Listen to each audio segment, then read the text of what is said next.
शहर पहुंच जाती हैं।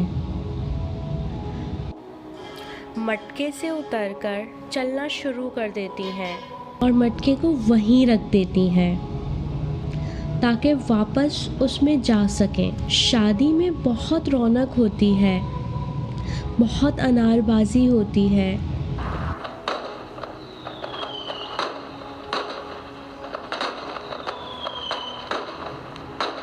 वो शादी में हंसी खुशी बहुत वक्त गुजारती हैं, सबसे मिलती हैं, सबके साथ वक्त गुजारती हैं, खुशी खुशी शादी की तकरीब एंजॉय करती हैं। वो सबसे मिलकर बहुत खुश होती हैं क्योंकि वो बहुत अरसे बाद सबसे मिल रही होती हैं। और फिर खाने का वक्त हो जाता है। सबके साथ वो खाना खाती हैं। वो बहुत खुश होती हैं, सबसे मिलकर, सबसे बातें कर कर।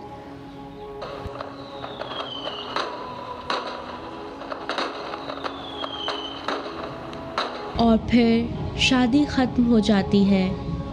वो वापसी के लिए चलना शुरू कर देती हैं। अपने मटके के पास जाती हैं और मटके में बैठ जाती हैं और फिर बोलती हैं, चल मेरे मटके ठुमक ठू, ठुमक ठू भाई ठुमक ठू। चल मेरे मटके ठुमक ठू, ठुमक ठू भाई ठुमक ठू। और मटका चलना शुरू कर देता है।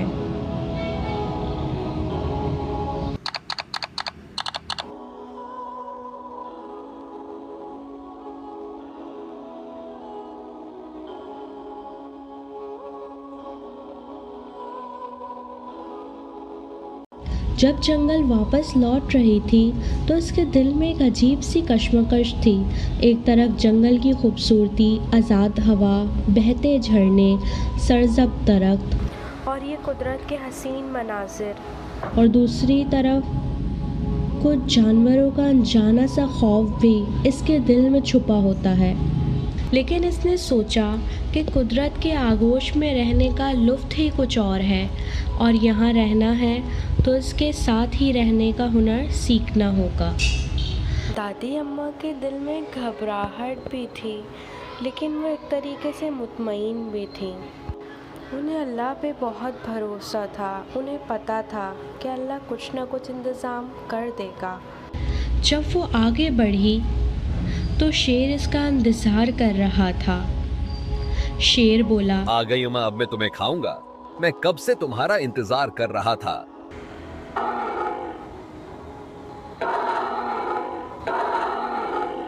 दादी अम्मा बोली, खाने से पहले कुछ बनाते हैं, तुम मेरे साथ मेरे घर चलो, वहाँ जाकर हम खाना बनाएंगे, फिर तुम मुझे इसमें डाल कर खा लेना।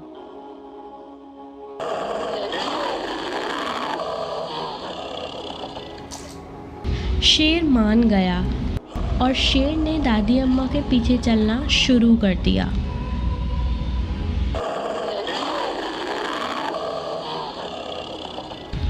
दादी अम्मा आगे गईं तो रीछ बैठा इंतज़ार कर रहा था। रीछ बोला, अम्मा तुम आ गई, अब मैं तुम्हें खाऊंगा। बहुत देर लगा दी, मैं कब से तुम्हारा इंतजार कर रहा हूँ।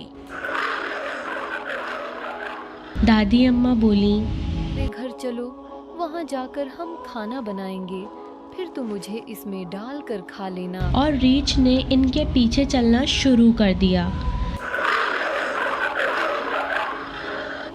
और फिर कुछ देर बाद शेर भी रीछ के पीछे चलने लगा।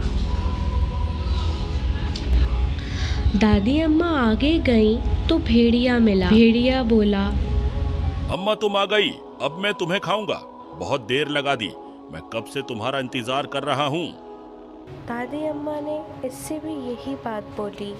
खाने से पहले कुछ बनाते हैं, तुम मेरे साथ मेरे घर चलो, वहाँ जाकर हम खाना बनाएंगे, फिर तुम मुझे इसमें डाल कर खा लेना। भेड़िया मान गया और भेड़िए ने भी चलना शुरू कर दिया। और फिर शेर, रीछ और भेड़िया तीनों ने मिलकर इनके घर जाने के लिए इनके पीछे चलना शुरू कर दिया।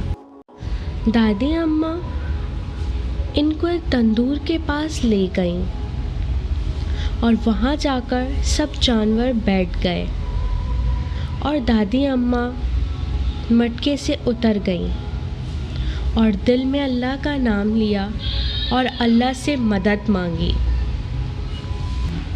फिर तंदूर में पानी भरने लगीं। सब जानवर इंतज़ार कर रहे थे और खुश हो रहे थे।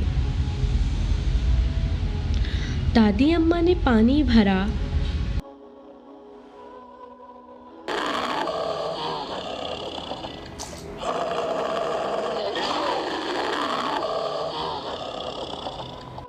और इसके अंदर मसाले डाले और अल्लाह का नाम लेना शुरू कर दिया।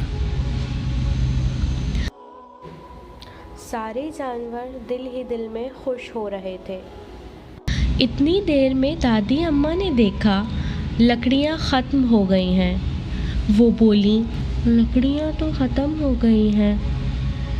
एक काम करो, जंगल में जाओ और लकड़ियाँ ले आओ। लकड़ियों के बगैर तो खाना नहीं बन सकता। लकड़ियाँ बहुत ज़रूरी हैं। शेर, रीछ और भेड़िया मान गए। वो लोग चले जाते हैं। वो लकड़ियाँ लेकर आ ही रहे होते हैं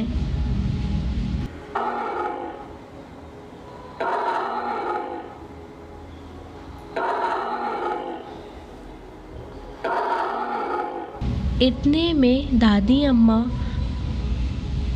एक बड़ी सी चादर ले आती हैं और तंदूर पर डाल देती हैं और शेर, रीछ और भेड़िए का इंतज़ार करने लगती हैं।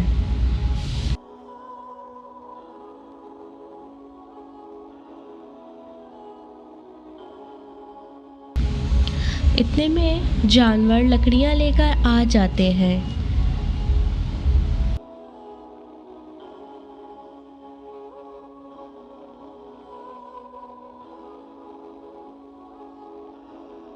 दादी अम्मा बोलती हैं, ये लकड़ियाँ इस चादर पर रख दो ताकि खाना बनना शुरू हो जाए। जैसे ही जानवर चादर पर आते हैं वो इस खौलते हुए तंदूर में गिर जाते हैं।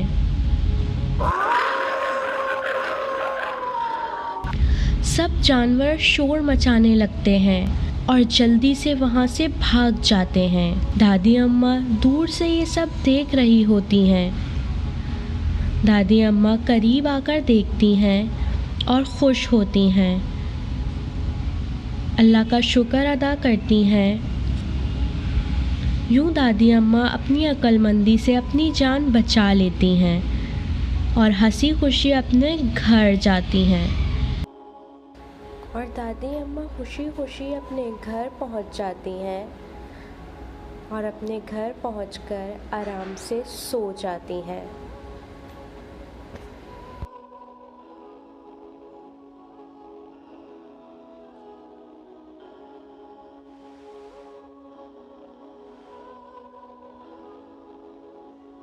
कुरान में अल्लाह फरमाता है, और जो अल्लाह पर भरोसा करे वो इसके लिए काफ़ी है। इस कहानी से हमें सबक मिलता है कि अल्लाह ताला हमेशा अक्लमंद और सच्चे लोगों की मदद फरमाता है। मुश्किल वक्त में हमें अल्लाह पर भरोसा रखना चाहिए और अपनी अक्ल का सही इस्तेमाल करना चाहिए। जो दूसरों के लिए बुरा सोचता है वो खुद ही नुकसान उठाता है, क्योंकि अल्लाह ज़ालिमों को पसंद नहीं करता। लिहाजा हमें चाहिए हम नेक नियति और अक्लमंदी से काम लें और अल्लाह पर भरोसा रखें, क्योंकि अल्लाह ही हमें हर मुसीबत से बचा सकता है। और ऐसी कहानियाँ सुनने के लिए हमारे चैनल को सब्सक्राइब करें।